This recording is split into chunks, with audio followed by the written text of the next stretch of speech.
네, 여러분들이 하늘 복 많이 받으시기 바랍니다. 의도하지는 않았지만은 우리 자막을 만든 형제가 B와 D를 기록했습니다. 그 사이에 우리 인생이 있습니다. 삶과 죽음이죠. birth와 death 사이에 우리 인생이 거기 안에 포함되어 있습니다. 그 삶과 죽음 사이에 있는 C는 그리스도이기도 하고 또 우리에게는 초이스, 선택이기도 합니다. 우리가 의도하지 않지만 어떤 것을 선택하는가에 따라서 우리 인생이 결정이 됩니다. 어떤 사람들은 고난의 길에서 그 고난을 끝까지 인내하고 걸어가는 사람들이 있는가 하면 어떤 사람들은 그 고난의 길에서 달콤한 유혹에 넘어가는 사람들이 많이 있습니다. 최근 들어서 뉴스면을 떠들썩하게 하는 많은 사람들이 그렇습니다. 정치, 경제, 또 운동선수들 예외할 것 없이 그 작은 유혹에 넘어가서 결국에는 자기 인생 송두리째 넘어지는 것을 보게 됩니다. 여러분들은 어떻습니까? 다이어트를 하는 사람들도 마찬가지입니다. 참는 것보다 더 힘든 게 있다면은 그 잠깐의 유혹입니다. 예전에 보았던 무한도전이라고 하는 프로그램에 보았을 때 그 다이어트를 하는 그 프로그램이 있었던 것 같아요. 내용이. 그랬을 때 노홍철에게 다른 것들은 뭐 크게 자극이 되지 않았지만은 초콜릿을 이렇게 철철 넘치게 흐르는 그 장면만큼은 그를 미치게 하는 그런 장면이었습니다. 성경에는 이러한 것들이 곳곳에 숨어져 있습니다. 성경은 고난을 이긴 사람들 이야기도 있지만은 성경은 이 고난보다도 더 힘든 것이 있다면은 유혹이다라고 하는 것을 가르쳐 주고 있습니다.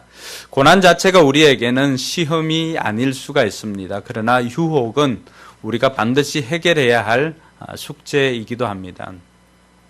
처음 창세기 일을 시작할 때도 마찬가지였습니다. 에덴 동산에서 제일 먼저 있었던 것은 그들에게 고난이 주어진 것이 아니라 사탄은 우리의 삶에 와서 교묘하게 유혹함으로 시작했다는 것을 우리가 반드시 기억할 필요가 있습니다. 오늘 수많은 유혹 가운데 저와 여러분들이 살고 있습니다. 그런데 이 땅에 인간으로 오신 예수님께서 그 유혹에 승리하심을 우리에게 보여주십니다.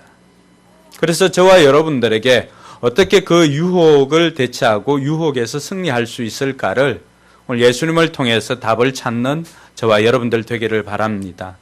우리 집사님 11조에 대한 그런 간증들을 나누었지만은 11조만큼 또 유혹이 큰 것이 없습니다. 내가 한번 눈을 감고 내가 한번 마음을 다르게 먹으면은 그 돈은 굉장히 유용하게 사용할 수 있을 것이라고 사단은 항상 우리 주변에서 이야기를 합니다. 어떤 목사님은 그렇게 이야기를 합니다. 이 11조를 내가 하나님께 드리느냐, 경찰서로 드리느냐, 병원에 드리느냐, 결국에는 거기에 달려있다라고 이야기를 합니다. 내가 어떤 마음을 가지고, 저도 역시 예전에 직장 생활할 때, 총각 때, 이 11조를 가지고 그때 11조를 드리지 않고 필요한 곳에 사용한 적이 있었습니다. 그러나 공교롭게도 그 이상으로 많은 지출이 있었다는 것을 저도 몸소 경험한 적이 있습니다. 여러분, 사람들은 이 땅 가운데 살아갈 때 많은 사람들이 이 돈에 대한 유혹, 이러한 것들이 우리에게는 가장 강력한 유혹이 되기 때문에 하나님께서는 우리에게 그것을 구분하여서 어떤 것이, 모든 것이 하나님의 것이지만은 그러나 그것을 구분하여 드림으로 말미암아서 이것이 하나님께서 내게 주신 것입니다 고백하도록 만드는 것입니다. 저와 여러분들이 이 에덴 동산에서 그 유혹을 생각할 때 집사님 간증에도 있었지만은 사단은 언제나 우리에게 제한된 거, 이러한 것들만 눈에 보이도록 만듭니다. 그러나 우리는 이것이 아니라 그 모든 것을 주시는 하나님께 포커스를 맞추는 저와 여러분들 되기를 바랍니다. 그래서 오늘 예수님께서 이 유혹에서 승리하신 모습을 통하여서 저와 여러분들이 이 땅 가운데서 승리하는 삶을 살게 되기를 주님의 이름으로 축원합니다. 응원하는 의미에서 옆사람에게 유혹에서 승리합시다. 자, 그러면 언제 예수님께서 유혹을 받았는가? 언제 유혹을 받았는가? 오늘 말씀해 보니까 4장 1절에 보면 그 즈음에, 또 우리 개역 개정에 보면 그때에 라고 말하고 있습니다. 여러분, 그때에, 그 즈음에 어떤 시간적인 배경이 있습니까? 이 사건 바로 전에는 어떤 내용이 있었지요?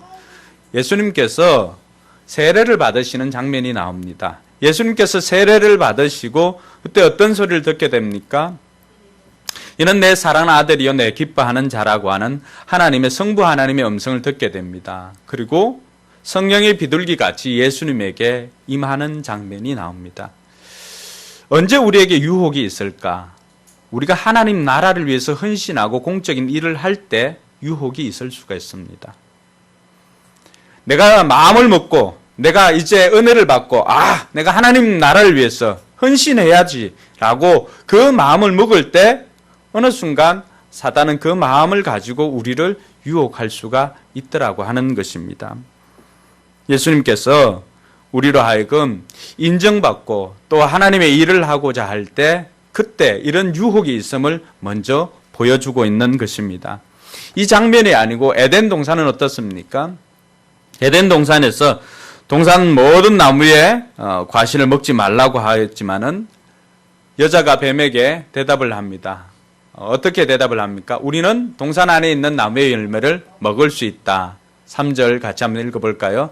그러나 하나님은 동산 한가운데 있는 나무의 열매는 먹지도 말고 만지지도 말라고 하셨다. 어기면 우리가 죽는다고 하셨다. 언제 유혹이 있을까요?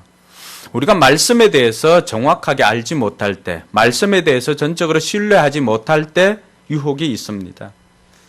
아담은 이 말씀을 하나님에게서 그대로 들었기 때문에 그 말씀에 대한 신뢰나 그 말씀을 그대로 기억하였지만은 그러나 하와는 아담을 통해서 들을 수밖에 없었겠죠. 그럴 때 그 모든 내용들이 그대로 전달되어진 것이 아니라 하와는 그냥 근성으로 들었을 수도 있습니다. 왜냐하면은 제한된 것이 없고 모든 것들을 다 먹을 수 있다라고 말씀해 주었고 동산 중앙에 있는 선악을 알게 하는 나무의 과실과 생명나무의 과실은 먹지 말라. 먹는 날에는 정령 죽으리라고 하였지만은 그러나 이 하와 같은 경우는 어떻습니까? 먹지도 말고 만지지도 말라. 어기면 우리가 죽는다고 하셨다. 첨언이 되고 또 다르게 해석이 되어집니다. 우리가 읽었던 개역 개정은 어떻습니까? 죽을까 하노라. 죽을까는 뭔 여지를 남겨두는 거예요. 살 여지도 남겨두는 것입니다. 그래서 우리가 하나님의 말씀에 대해서 액면 그대로 받아들이지를 못하고 하나님의 말씀에 대해서 정확하게 인지하지 못할 때 사단은 그 틈을 타고 온다는 사실을 우리가 기억해야 합니다. 부활하신 예수님은 뭐 타고 오신다고 그랬죠? 사단은 뭐 타고 와요? 틈을 타고 옵니다. 잘 기억해야 됩니다.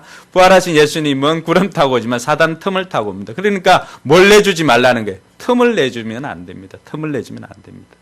그 작은 틈이라도 사단은 비집고 들어옵니다. 우리의 마음이 하나님의 영으로 채워지지 못하면은 그 작은 틈이라도 있으면 그 작은 죽을까 하노라라고 하는 그 작은 틈만으로도 사단은 들어와서 우리의 마음을 장악할 수가 있다는 사실을 우리는 주님을 통해서 깨달을 수 있길 바랍니다.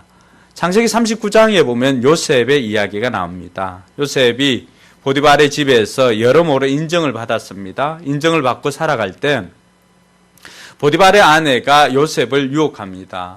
오늘 읽지는 않았지만 39장 6절에 보면은 요셉의 용모가 아름다웠다라고 그렇게 말합니다. 잘생긴 사람들 항상 조심하시기 바랍니다. 이 요셉의 이 외모나 또 이러한 준수한 모습을 보고 주인의 아내가 유혹을 합니다.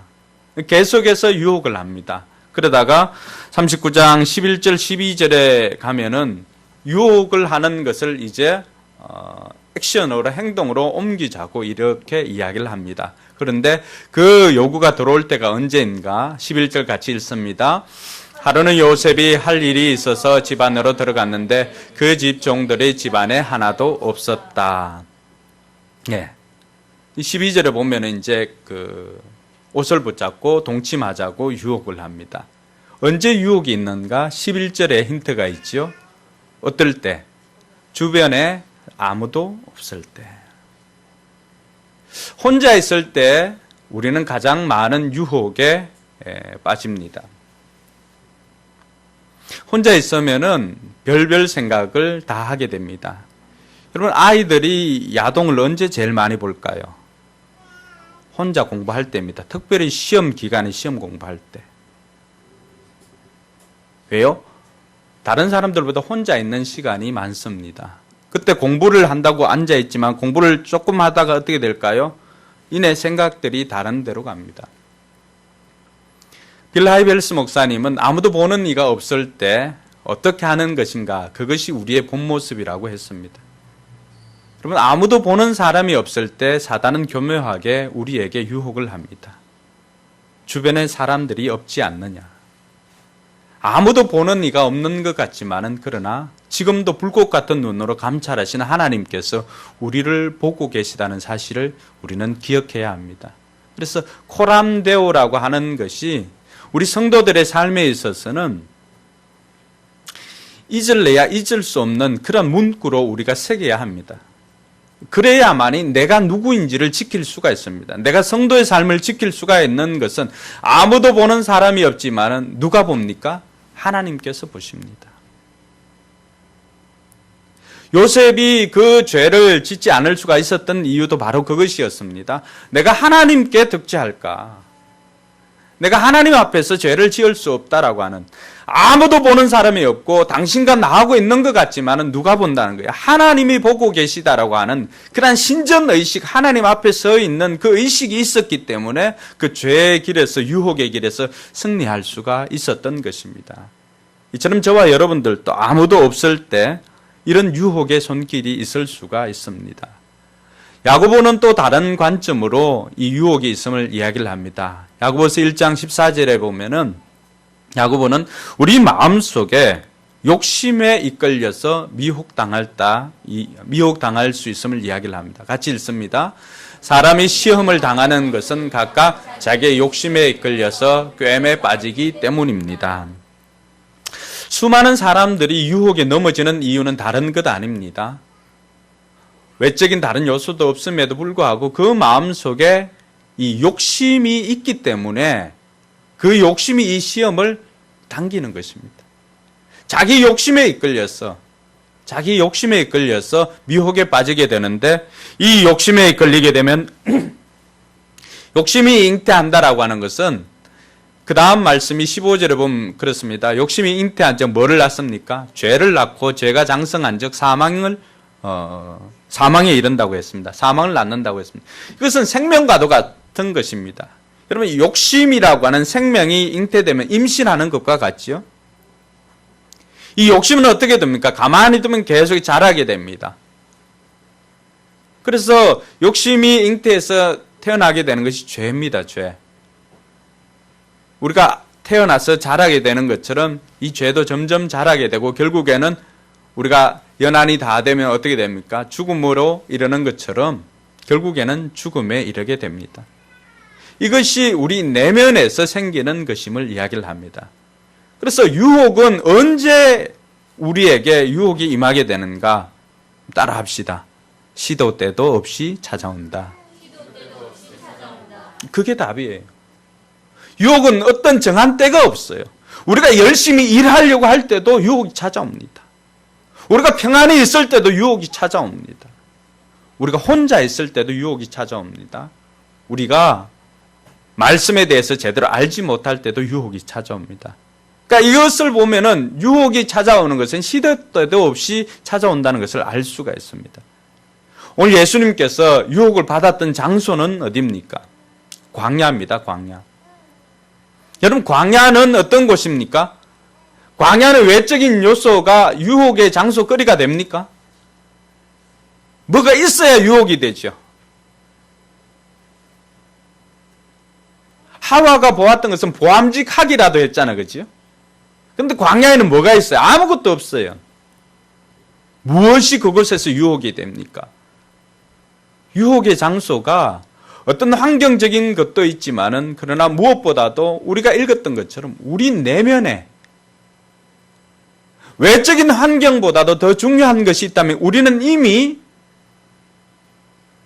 죄성을 가지고 있기 때문에 이 욕심에 빠져 있는 인생이기 때문에 우리는 장소에 관계없이 유혹에 약한 사람들이라고 하는 것을 우리가 기억해야 합니다. 이것이 우리 힘으로 이길 수 없는 연약함이 우리 가운데 있습니다. 그것을 우리가 인정할 필요가 있습니다. 아무것도 없는 상황에서도 유혹이 있을 수 있습니다. 그러나 에덴 동산은 어떻습니까? 에덴 동산은 너무나 풍족합니다. 가장 안전합니다. 가장 완벽합니다. 모든 것이 갖추어져 있습니다. 그런데 그곳에서 뭐가 있습니까? 유혹이 있습니다. 가장 안전하고 완벽하고 가장 풍성한 그곳, 우리는 유혹이라고 하는 것이 도무지 없을 것 같은 그곳에 유혹이 있습니다. 뭐 때문일까요? 그곳에 있는 유혹은, 풍요 가운데 있는 유혹은 욕심 때문입니다. 내부자들 보면 나오고 있는 그 상류사회의 사람들, 상류사회라고 해야 될까요? 그것이 현실로 드러납니다. 우리가 생각할 때는 그들이 무엇이 부족해서 뭐가 아쉬워서 그런 미끼를 물까라고 하지만은 어떤 내면에 문제가 뭐가 있어요? 채워지지 않는 욕심 때문입니다. 하와가 사단이 제시하는 그 미끼를 확 물게 된 것은 뭘까요? 다름 아닌 욕심 때문입니다. 어떤 욕심이에요? 하나님과 같이 되리라. 하나님이 되고자 하는 그 욕심이 결국에는 그 유혹을 받게 되는 것입니다. 그리고 그 유혹이라고 하는 미끼를 물게 되는 것입니다. 상류사회에 있는 사람들이 유혹에 약한 부분도 그 부분입니다. 자기 자신이 하나님이 되고자 하는 것, 마음껏 휘두를 수 있도록 하는 것, 그것이 결국에는 장소에 관계없이 아무것도 없는 광야에서도 유혹이 있고 모든 것이 갖춰져 있고 완벽하고 풍성한 그 에덴 땅에서도 유혹이 있다는 것은, 유혹은 장소를 가리지 않는다는 것입니다. 요셉이 유혹을 당했던 곳은 어디예요? 일터지요, 일터. 요셉에게는 일을 하러 갔잖아요. 오늘 저와 여러분들이 일하는 현장, 그것도 유혹에는 예외가 없습니다. 일하는 현장에서 수많은 사람들이 오늘도 유혹을 당하고 있습니다. 여러 가지 거래를, 제의를 받고 유혹을 당하고 있습니다. 가장 안전하다고 했던 그 에덴 동산, 또 일하는 현장, 아무것도 없는 광야, 심지어는 집에서도 유혹은 장소를 가리지 않습니다. 그래서 따라합시다. 유혹은 애니콜이다. 뭐예요? 이걸 아는 사람들 연식이 좀 된 분들이죠. 요즘 그런 광고 안 하잖아요. 유혹은 때와 장소를 가리지 않습니다. 언제 어디서든지 우리는 유혹에 노출되어 있다는 사실을 기억할 필요가 있습니다. 그걸 기억해야만이 우리가 이것을 분별할 수가 있습니다. 근데 우리가 생각할 때 오늘 말씀해 보면은 예수님께서 성령에 이끌려서 광야로 갔잖아요. 근데 광야에서 누가 기다리고 있습니까? 사단이 기다리고 있어요. 그럼 이 유혹은 성령님과 사단의 합작품입니까? 뭐예요? 우리가 이 시험이라고 하는 거, 그래서 우리는 하나님께서 주시는 테스트가 있고 사단이 주는 템테이션, 유혹이 있다라고 그렇게 이야기를 합니다.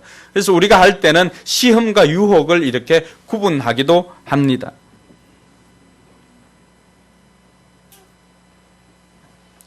근데 이 페이라스모스라고 하는 그게 시험이라고 하는 건데, 때로는 동일하게 시험이라고 템테이션으로 사용되기도 합니다.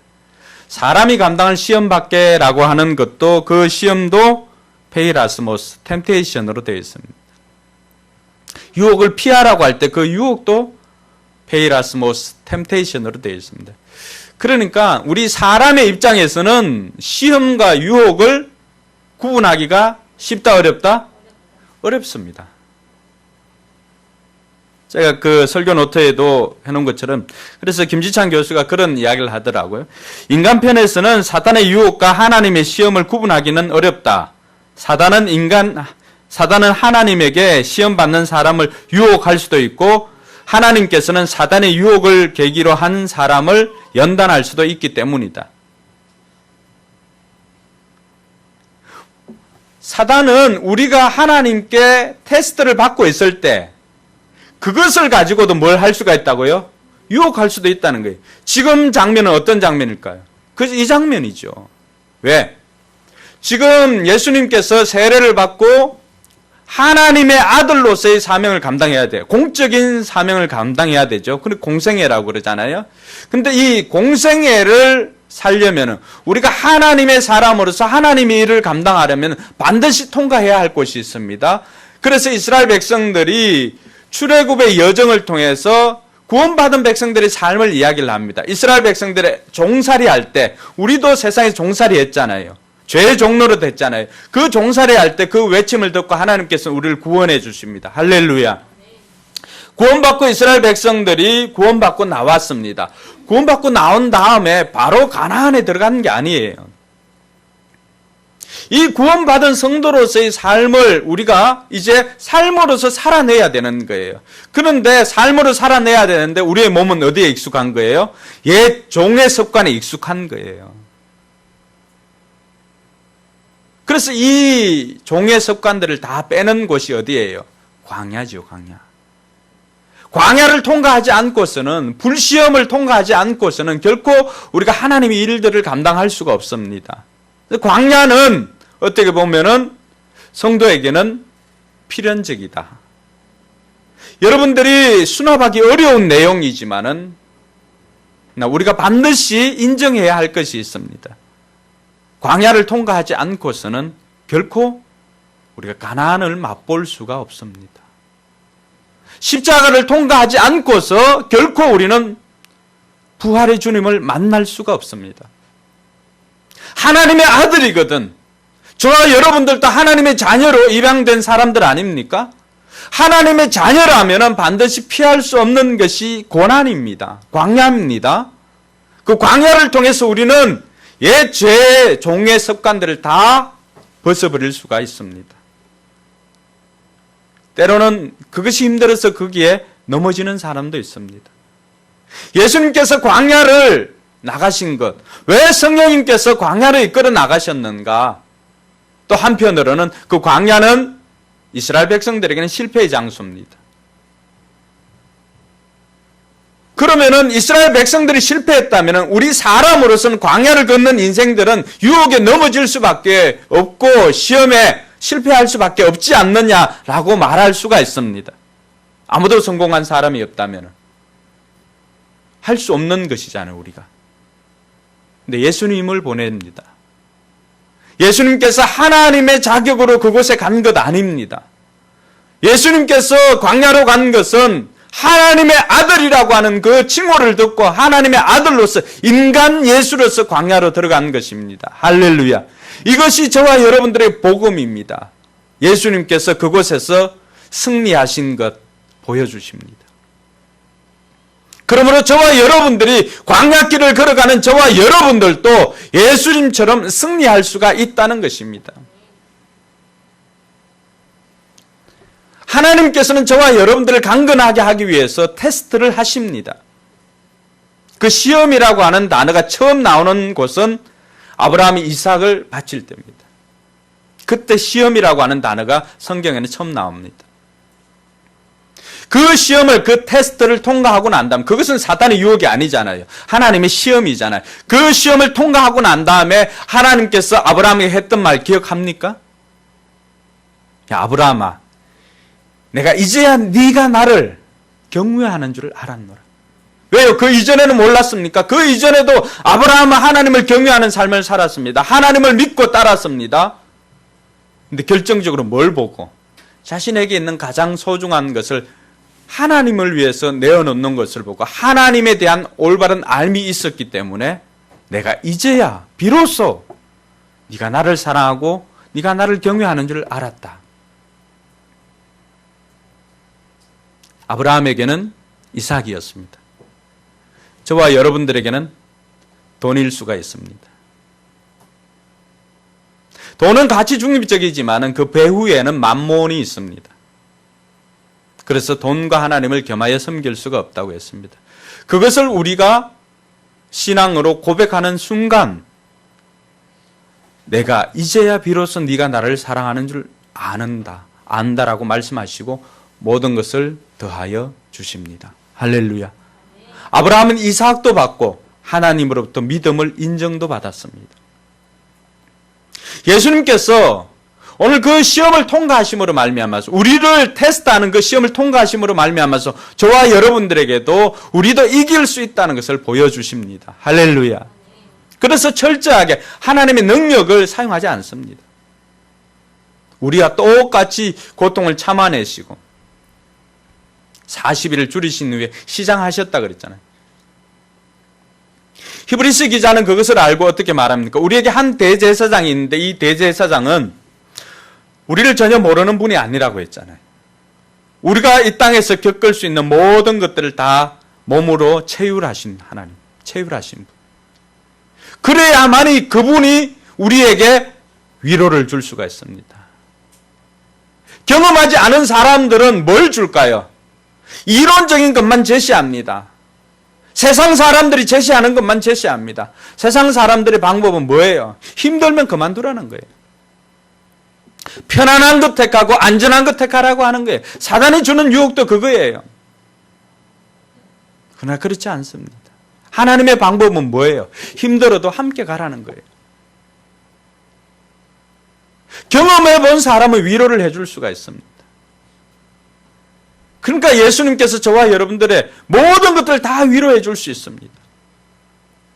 여러분들 지금 어떤 고난을 겪고 계세요? 그 고난 가운데 사단은 또 이 모양 저 모양으로 유혹합니다. 고난 가운데 승리하신 주님께서 저와 여러분들의 그 고난들 다 아시고 이 시간 위로하여 주십니다.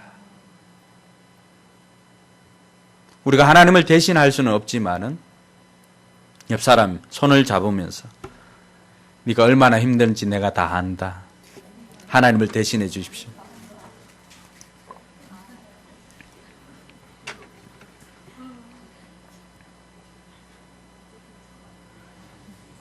하나님이 다 하십니다. 하나님이 잠잠하신 것 같지만 때로는 느껴지지 않지만 내가 얼마나 형제들 가운데서 서름받고 내가 직장에서 얼마나 소외당하고 있고 내가 많은 사람들 가운데서도 서름받고 있는지 하나님 다 아십니다. 하나님도 그런 서름을 당해봤습니다. 하나님께서는 할 수도 있지만은 그 능력 사용하지 않았습니다. 왜요? 여러분, 하나님 돌을 떡덩이 바꿀 수 없을까요? 바꿀 수 있습니다. 뭘 보면 알 수 있죠? 오병이어 보면 알 수 있잖아요. 가능합니다. 사용하지 않은 것은 저와 여러분들에게 할 수 있지만 하지 말아야 할 것이 있음을 가르쳐주기 위함입니다. 우리가 금식하고 왔는데 길을 걸어오다가 옆에 있는 돌을 보고 사단이 야, 저 돌 번 만들어 먹어봐. 벽돌이 차곡차곡 재어져 있는 거 보고 야, 저 샌드위치 만들어 먹어봐. 사단이 그렇게 우리에게 유혹하면 그게 우리에게 유혹거리가 되나요? 우리는 할 수 없는 거잖아요. 그죠? 그러니까 그걸로는 우리에게 유혹하지 않죠. 얼마나 감사한지요. 근데 하나님은, 예수님은 어때요? 할 수 있나요, 없나요? 할 수 있잖아요. 회계 보는 사람들 서류 조작할 수 있나요, 없나요? 할 수 있어요. 거래처에서 오는 그 사람들 눈 감아주고 술 먹을 수 있나요, 없나요? 먹을 수 있어요. 할 수 있음에도 하지 않는 것을 보여주는 것이 예수님의 능력입니다. 할렐루야. 하나님으로서 그 자리에 있는 게 아니라 우리 인간으로서 우리가 똑같은 심령을 가지고 똑같은 연약함을 가지고 그 자리에서 승리하는 모습을 보여주기 위해서 그 자리에 있는 것입니다. 그래서 이 시험과 유혹이라고 하는 것이 언제든지 교차되어서 막 사용합니다. 우리가 유혹으로 말미암아서 넘어진 인생들 어떨까요? 하나님은 그 인생도 연단을 통하여서 하나님의 사람으로 세워주시는 줄 믿으시기 바랍니다. 수많은 사람들이 어떻습니까? 수많은 사람들이 자신이 원치 않지만은 감옥에서 하나님 만난 사람들도 있습니다. 한 번에 유혹이 있었죠. 그 시작이 어떤지는 모르지만은 그러나 그 유혹 가운데서도 하나님은 그곳을 통하여서도 테스트로 만들어주시는 분이 우리 하나님이십니다. 할렐루야. 그 분이 어떤 하나님이 합력해서 선을 이루신 하나님이십니다. 그러니까 이 유혹과 시험은 반드시 같이 가는 것은 아니지만은 언제든지 같이 있을 수가 있다는 것입니다. 그래서 우리 인간의 편으로 보면은 이것을 구분하기가 어렵다. 그러나 분명히 우리는 이 테스트를 통과함으로 인해서 하나님의 뜻을 이루어야 한다는 것입니다. 사단이 오늘 세 가지 유혹한 건 뭐예요? 돌을 떡덩이가 되게 하라. 하나님은 충분히, 예수님은 충분히 그걸 만들어 놓을 수가 있습니다. 더군다나 예수님 지금 어떤 상황이에요? 40일 금식이에요. 40일.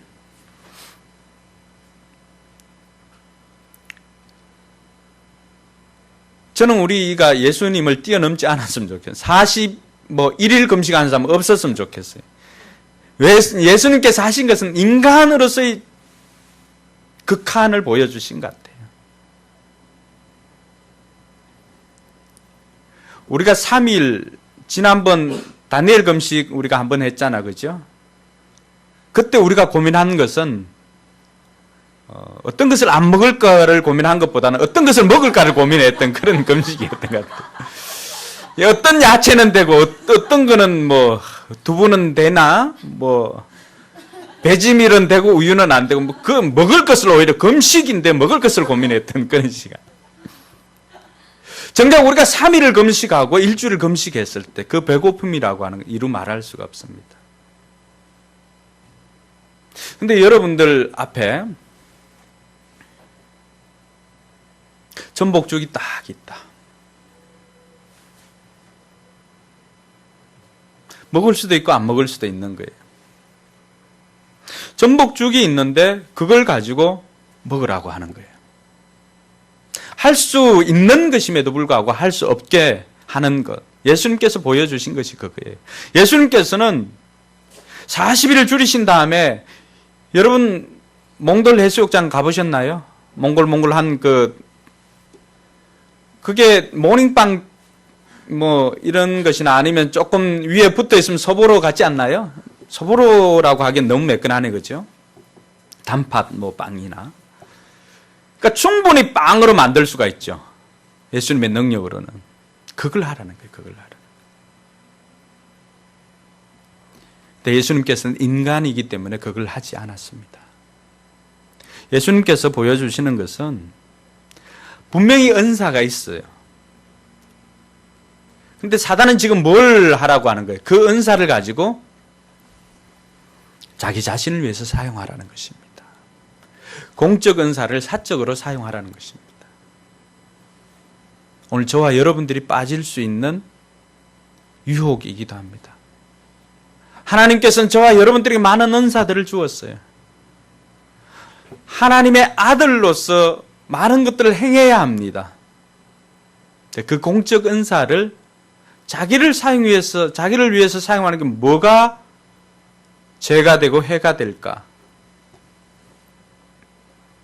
자기를 위해서 사용하는 그 순간에 공적 사역에 있어서의 발목이 잡히게 됩니다. 더 중요한 것은 예수님도 오늘 저와 여러분들과 똑같이 무슨 시험을 당하는 거예요? 먹고 사는 문제로 시험당합니다. 사단이 제일 먼저 시험하는 게 뭐예요? 먹고 사는 문제예요. 여러분, 굳이 우리가 위계 이론이나 그런 거 들지 않아도 어떤 욕구가 충족되어져야만이 그 다음 욕구가 또 그 다음 욕구가 그 다음 욕구가 이렇게 생겨지는 그런 위계 이론이 아니라 할지라도 그것도 없어도 우리 인생에 있어서 뭐가 제일 중요합니까? 먹고 사는 거예요. 먹고 사는 거. 예수님에게 그런 시험이 있었다는 것은 우리 인생에 있어서 먹고 사는 것보다 더 중요한 것이 없다는 것을 말해주고 있는 거죠. 유혹이 어디에서 제일 심합니까? 먹고 사는 문제예요. 그러니까 가장들이 오늘 또 힘들어하고 오늘 또 지친 이유가 뭡니까? 그 먹고 사는 문제에서 수많은 유혹이 오지만은 내 가족을 위해서 그러한 것들을 배격하는 거예요. 하루에도 몇 번이나 포기하고 싶고 여기 언제든지 사직서를 넣고 다니고 그렇게 하면서도 그렇게 하지 않는 것은 사랑하는 가족들 때문입니다. 얼마나 많은 유혹들이 있는 줄 여러분 알아야 합니다. 오늘 또 여러분들이 들어오는 가장들에게 정말 환한 미소로 맞아주고 그들을 위로해주고 격려해줘야 되는 것은 그들이 그냥 직장에서 돌아오는 게 아니에요. 전쟁터에서 돌아오는 용사입니다. 할렐루야. 수많은 유혹을 뿌리치고 가족이라는 그거 하나 때문에 그거 지키려고 때로는 그것 때문에 유혹에 넘어갑니다. 가족 살리려고. 그러나 때로는 그것 때문에 유혹에서 승리하게 됩니다. 먹고 사는 문제를 고민했다는 것은 예수님도 그 문제로 시험 다 받았다는 것은 우리에게도 이 시험의 문제가 가장 크다는 것입니다. 하나님은 어떨까요? 하나님은 우리가 그 시험을 당하는 걸 모를까요? 지금도 하나님은 먹고 마시고 입는 문제가 우리에게 가장 중요하다는 것 아십니다. 그러면서도 우리에게 요구하는 것이 있습니다. 먹고 마시고 입는 이것을 구하는 삶이 아니라 야 이것은 내가 너희에게 있어야 될 줄 내가 다 안다는 거예요. 하나님도 다 아십니다. 그걸 구하는 삶이 아니라 그럼에도 불구하고 하나님 나라를 구하라고 하는 것입니다. 예수님께서 오늘 승리하신 것도 바로 그것입니다. 그걸 위해서 먹고 마시고 입는 자기 자신을 위해서 자기를 위해서 자기에게 준 은사 돈 버는 은사든지 일할 수 있는 은사든지 어떤 은사를 준 것 가지고 자기 자신의 육신의 안위만을 위해서 사는 인생이 아니라 그것 가지고 하나님을 위해서 살면은 하나님은 어떻게 해주신다는 거예요? 먹고 마시고 입는 모든 것들은 다 책임져 주겠다는 것입니다. 할렐루야. 여러분 선택하십시오. 먹고 마시고 입는 문제를 여러분이 택하여서 여러분이 책임질 것인가? 아니면은 여러분들은 하나님의 일을 하고 하나님께서 먹고 마시고 입는 것들을 책임지게 할 것인가? 인생은 B와 D 사이 뭐라고 했어요? 초이스지요. 선택하십시오. 여러분 앞에 놓여 있습니다.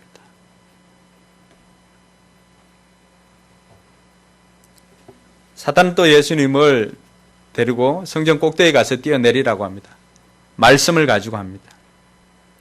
시편 91편 11절 12절에 있는 말씀처럼 뛰어내리면 천사가 수종 들고 그 발이 땅에 닿지 않도록 할 것이다. 이처럼 교묘하게 말씀으로 가지고 또 우리를 유혹하기도 합니다. 경건의 가면을 쓰고 유혹하는 것이 가장 큽니다. 이게 왜 문제가 되냐?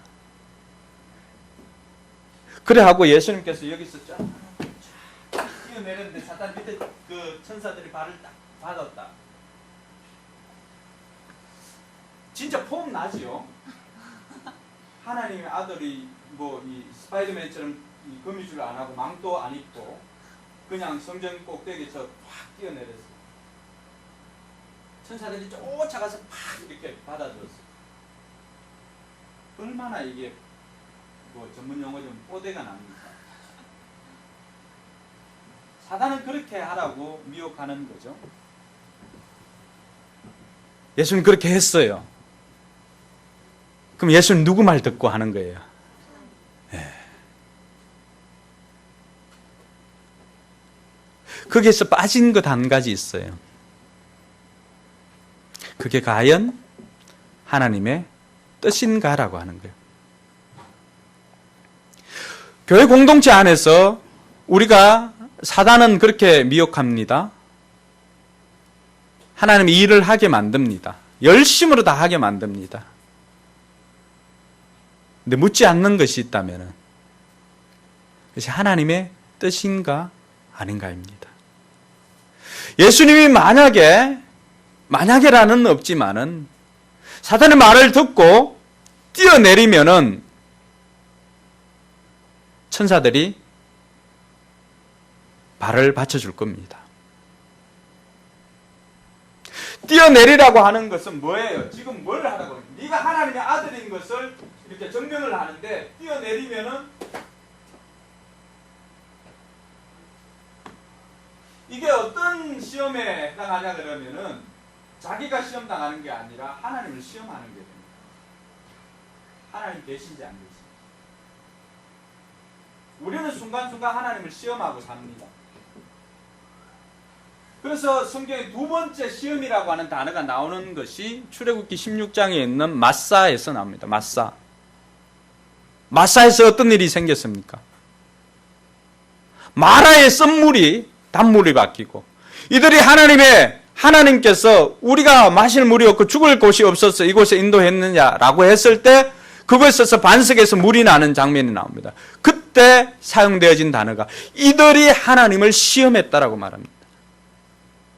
예수님께서 신명기 6장 13절에 사용했던 그 말씀이 뭡니까? 마사에서 너희가 나를 시험한 것 같이 너희 하나님을 시험하지 말라. 마사에서 이들이 시험했던 것은 하나님께서 진짜 계시냐, 하나님 계시다면 우리를 왜 이렇게 목말라 죽게 만드느냐 라고 하면서 시험한 거예요. 애들이 여러분들 시험하지 않습니까? 밥 안 먹어. 진짜 엄마인지 아닌지 시험하는 거예요. 학교 안 가. 이걸 우리가 하고 있습니다. 이걸. 부모의 뜻이나 전혀 관계없이 미혹당하고 있는 거예요. 오늘 예수님께서 그 모습을 우리에게 가르쳐 주는 것입니다. 사탄이, 루터가 그런 고백을 합니다. 사탄의 성경 지식은 신학 박사인 자기도 녹일 정도로 탁월하다고 했습니다. 그만큼 우리를 말씀 가지고 미혹합니다. 다른 거 아니에요. 우리가 이것이 교회의 용어로도 포장되어 있다고 해서 넘어가면 안 돼요. 끊임없이 우리가 물어야 할 질문이 이것이 하나님의 뜻인가라고 하는 것입니다. 좋은 일에도 사단은 유혹합니다. 그래서 죽은 사람은 누구예요? 우사. 법궤를 가지고 오는 것이 얼마나 좋은 일입니까? 다윗이 얼마나 그것을 좋아하고 기뻐했습니까? 하나님이 기뻐하실 거라고. 근데 그것 방법이 하나님의 뜻이 아니었죠. 그 순간에 우사가 법궤가 뛰는 순간에 손을 대자 즉사합니다. 하나님의 뜻은 뭐예요? 방법마저도 하나님의 뜻대로 하라는 것입니다.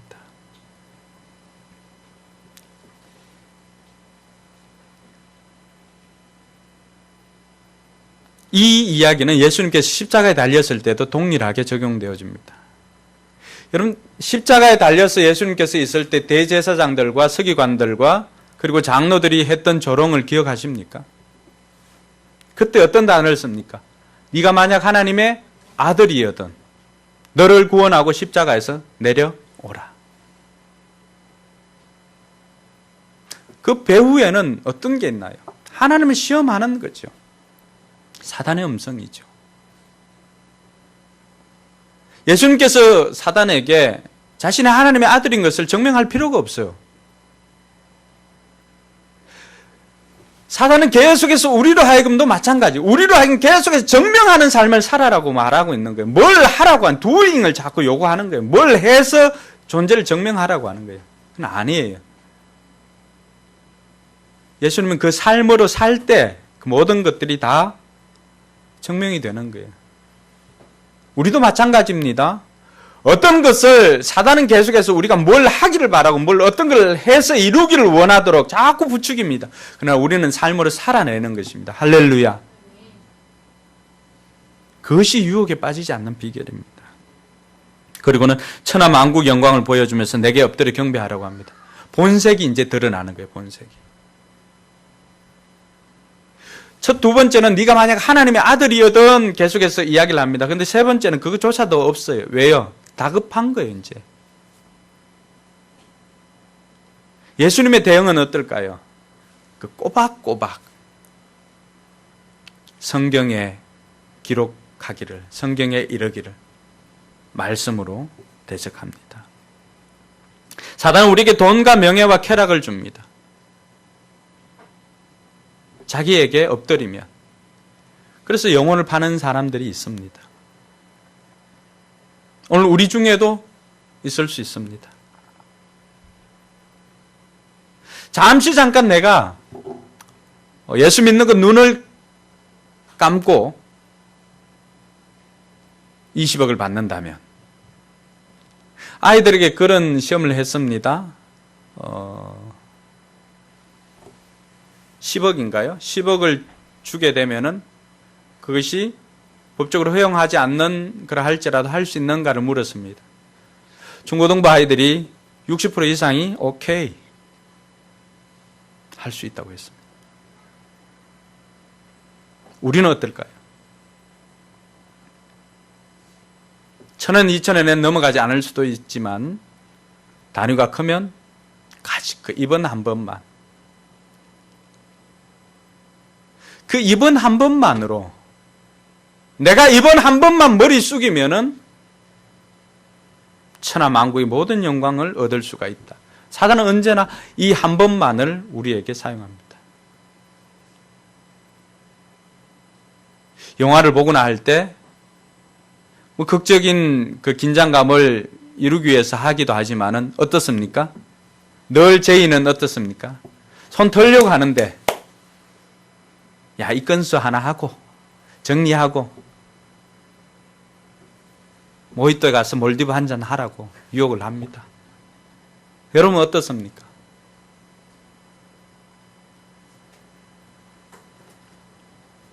한 번만 눈 감으면 된다는 거예요. 한 번만. 결국 그 한 번이 우리가 사단에게 문을 열어주는 계기가 되는 것입니다. 그러므로 오늘 저와 여러분들이 예수님께서 말씀으로 승리하시고 예수님께서 하나님에 대한 신뢰를 통해서 하나님께서 돌을 우리에게 주시는 분이 아니라 우리에게 떡을 주시는 하나님이심을 우리가 기억을 하고, 그런데 내 주변에 떡이 없어, 돌만 있어. 그럴 때는 어떻게 하면 돼요? 그걸 바꿔 먹을까요? 아니에요. 예수님께서 보여주시는 것은 그게 아니에요. 하나님께서는 나쁜 아버지라 할지라도 자식에게 좋은 것을 주실 줄 알거든. 하물며 하나님께서 하나님의 자녀들에게 좋은 것 주시지 않겠느냐라고 하는 이 하나님에 대한 신뢰가 있으니까, 내 주변에 떡이 없고 돌만 있다.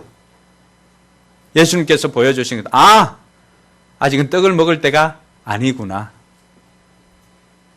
여러분 주변에 떡이 안 보이고 돌만 보입니까? 아직은 좀 더 기다렸어요. 아직은 떡을 먹을 때가 아닙니다. 떡을 먹을 때가 되면 어떻게 할까요? 하늘을 열어서도 만나를 주시는 하나님이십니다. 할렐루야. 아직 치킨 먹을 때가 아니에요. 안 보이면. 먹을 때가 되면 어떻게 할까요? 메추라기를 입에 고기가 끼어서 더 이상 고기 질린다 할 정도로 주시는 분이 우리 하나님이십니다. 내가 스스로 돌을 떡으로 바꾸지 마시기 바랍니다. 한국교회 실패가 거기에 있습니다. 아직은 실패가 아닙니다. 한국교회가 이만큼 살게 되니까 이제는 내 힘으로 돌을 떡을 만들 수 있는 그런 부를 가졌습니다. 그것으로 넘어지는 것입니다. 떡이 안 보이면 아직은 때가 안 되었다 생각하시고 기다리십시오. 하나님께서 우리를 굶어 죽게 만드신 분이 아니라고 했습니다. 간증에도 나와 있습니다. 만들어진 것이지만 하나님은 우리가 빚을 지는 것을 싫어하신다고 했습니다. 복 주시기를 원하시는 하나님께서, 우리에게 좋은 것을 주시기를 원하시는 하나님께서 우리에게 우리가 떡이 아니라 돌만 보고 살도록 그냥 버려두시겠습니까? 여러분 같으면 여러분 자녀들을 그렇게 버려두시겠어요? 여러분이 그렇게 버려두시지 않는다면은 여러분을 위해서 자기 독생자를 아끼지 않고 내어주신 그 하나님께서 여러분들 그냥 버려두시겠어요? 그렇지 않습니다. 떡이 보이지 않거든 조금은 기다리십시오. 떡을 먹을 때가 되면은 여러분들 정말 질리도록 주실 수 있는 하나님이십니다. 할렐루야. 그 하나님을 신뢰하고 모든 것들이 하나님의 주권 속에 있음을 기억하고 유혹을 이겨내며 승리하는 저와 여러분들 되길 주님의 이름으로 축원합니다. 기도합시다.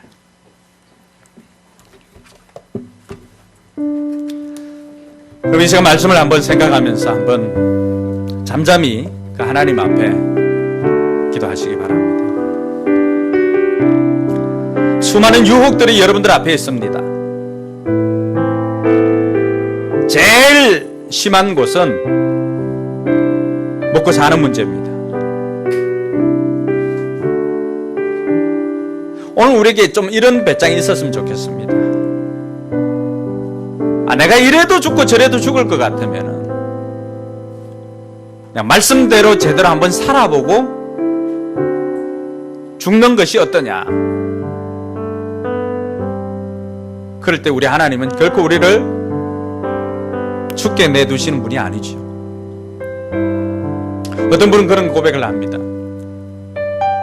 정말로 힘들고 어려운 그 순간에 목자를 하라고 하는 그 이야기를 듣습니다. 자신들도 지금 제일 형편이 어렵고 먹고 사는 문제 때문에 고민하는 그 순간에 우리 같으면 포기할 수도 있겠지만 그분은 그래 목자 하다가 내가 한번 망해버리라 그 결단하고 했더니 하나님께서 망하기는커녕 그보다도 더 큰 것으로 채워주시고 역사하셔서 지금도 간증하며 살아가고 있습니다. 우리에게 직분이 주어지고 우리에게 하나님의 일꾼으로 일하라고 하는 사인이 있었을 때 지금 내 형편에 뭘 그걸 하겠어 라고 하지만은 그러나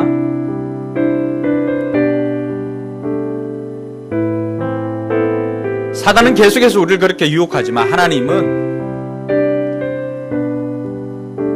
우리가 하나님을 불신하는 거죠. 결국 하나님의 능력을 불신하는 겁니다. 내가 내 힘으로 하려고 하니까 할 수 없는 것이지 내가 하나님의 힘으로 하면은 모든 것들을 다 할 수가 있습니다.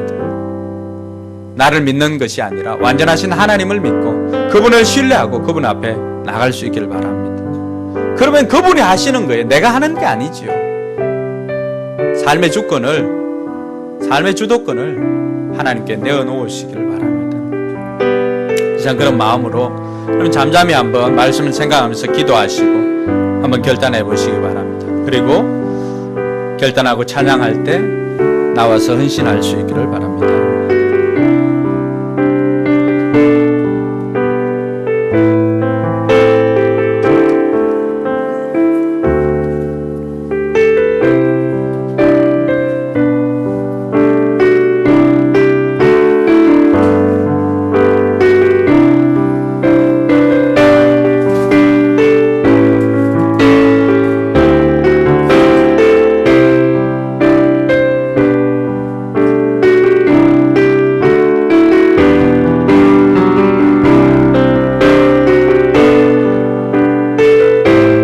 자리에 일어나서 말씀 듣고 또 찬양하면서 헌신하며 나가도록 하겠습니다.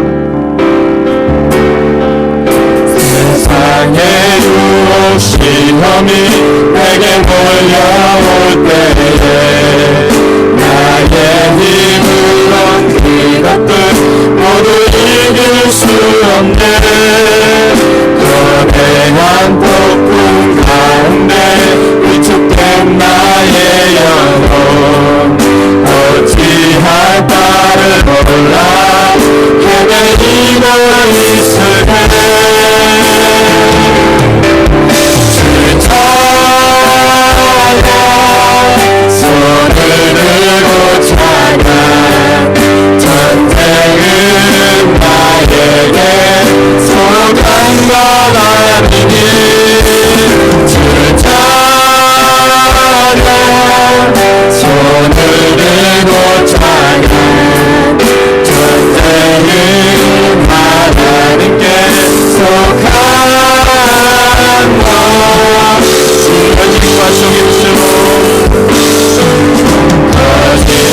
소리수로 가득 찬 세상에서 어디로 갈지 몰라 머뭇거리고 있네.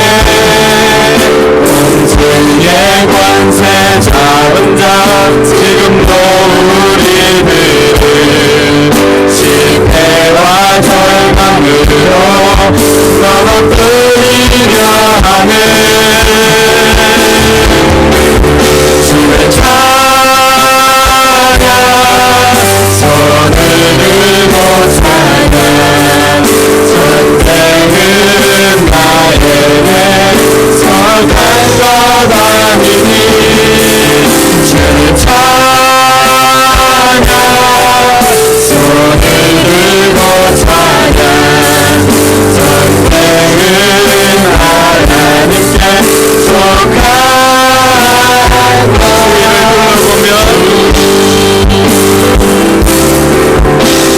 주위를 둘러보면 아무도 없는 듯 믿음의 눈을 들면 보이는 분 계시네. 지금도 내 안에서 역사하고 계시는 사망과 어둠의 권세 물리치신 예수님 주의 찬양 손을 들고 찬양 전쟁은 나에게 속한 것 아니니 주의 찬양 손을 들고 찬양 전쟁은 하나님께 속한 것이니.